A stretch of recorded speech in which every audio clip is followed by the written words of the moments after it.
Job করার মধ্যেই আমি সবসময় আমার মাথায় একটা কাজ করতে চাই, অ্যাজ এ সিভিল ইঞ্জিনিয়ার হিসেবে আমি যদি একটু ডিজাইন না করতে পারি তাহলে এটা পড়াটা ইউজলেস হয়ে যাচ্ছে।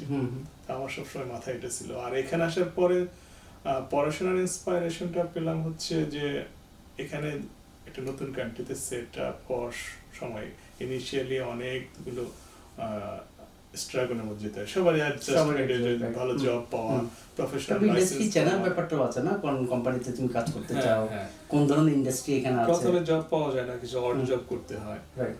সো আমার সবসময় মাইন্ডসেট ছিল যে অড জব করার চেয়ে আমি যদি একটু পড়াশোনা করি, একটু নলেজ গেইন করি, এখানে একটা ওসাপের বেনিফিট আছে, সুবিধা আছে।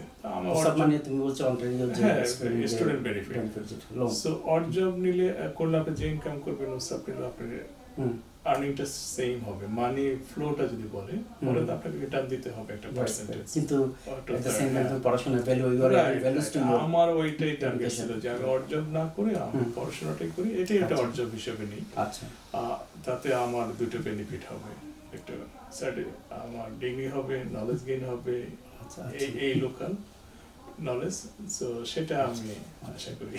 না তাহলে এটা আসলে খুবই একটা ভালো। আমরা শুনলাম যে তুমি এসেই একটা অড জবে না করে তুমি পড়াশোনার দিকে চলে গেছো, এবং অনেকে এটা করছে, এবং এটা এখন তুমি নিজে উদ্যোক্তা হয়েছো, নিজেই এখন মেন্টরশিপ দিচ্ছ যারা তোমার এখানে নতুন ফ্রেশ ইঞ্জিনিয়াররা জয়েন করছে।